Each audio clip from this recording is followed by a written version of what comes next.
pertama masuk kerja usai libur Lebaran 2026, membuat lalu lintas di pusat ibu kota kembali padat. Sejak pagi, arus kendaraan dari kawasan selatan seperti Cipete hingga Jalan Jenderal Sudirman terpantau merayap akibat tingginya volume mobil dan sepeda motor yang menuju kawasan perkantoran di pusat kota. Kepadatan sempat terurai di sekitar Senayan, namun kembali terjadi di kawasan Bundaran HI hingga Jalan Tamrin. Tak hanya kendaraan pribadi, antrean penumpang juga terlihat di sejumlah halte Transjakarta, sementara trotoar Sudirman Tamrin dipenuhi pejalan kaki, menandai kembalinya hiruk-pikuk aktivitas warga di hari pertama kerja.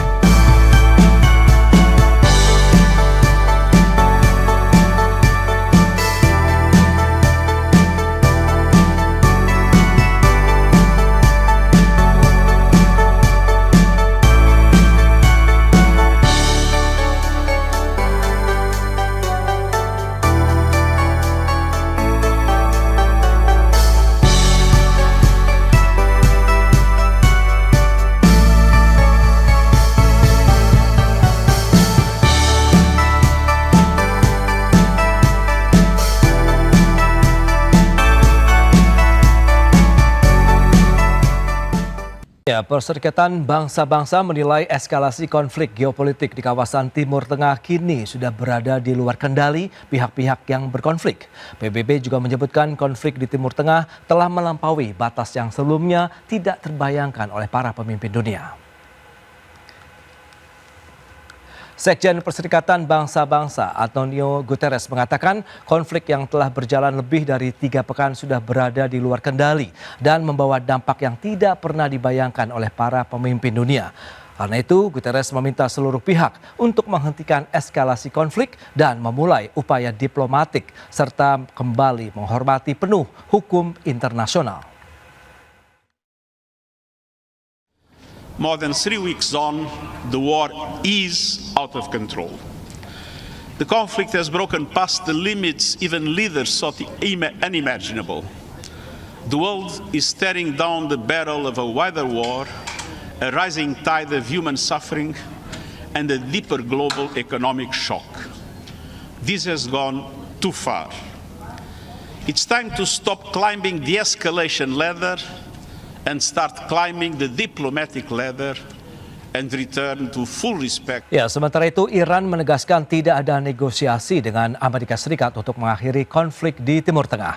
Namun demikian, Menteri Luar Negeri Iran Abbas Araghchi menyatakan bersedia untuk mengakhiri konflik jika Amerika Serikat memenuhi tuntutan Iran.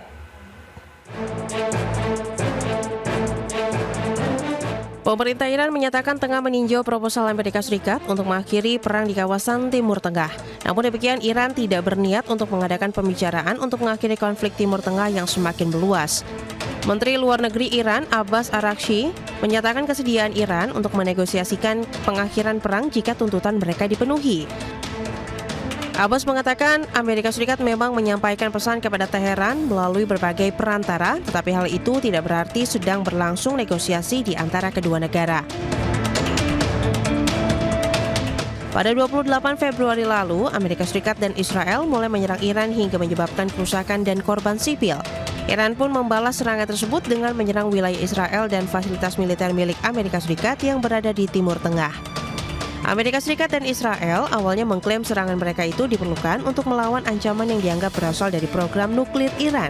Namun mereka segera memperjelas bahwa serangan itu dilakukan karena mereka ingin melihat perubahan kekuasaan di Iran. Berbagai sumber, IDX Channel.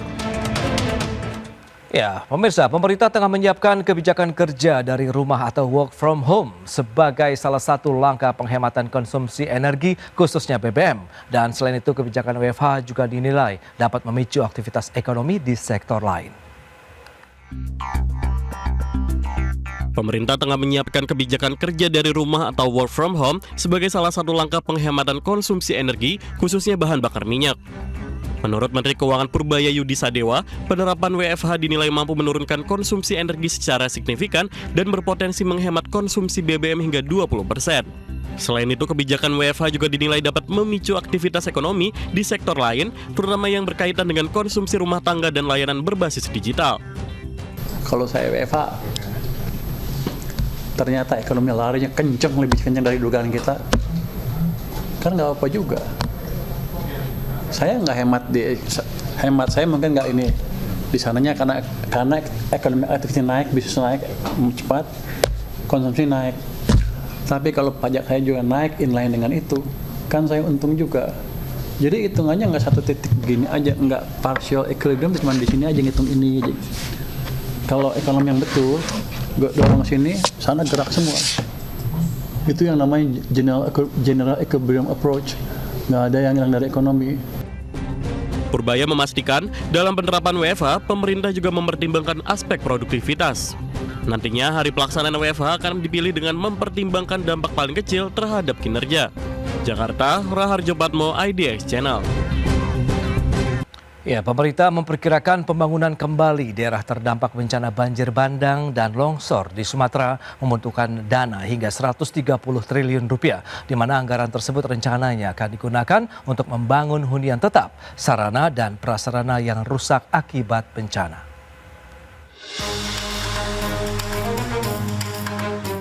Pemerintah memperkirakan pembangunan kembali daerah terdampak bencana banjir, bandang, dan longsor di Sumatera membutuhkan dana hingga 130 triliun rupiah.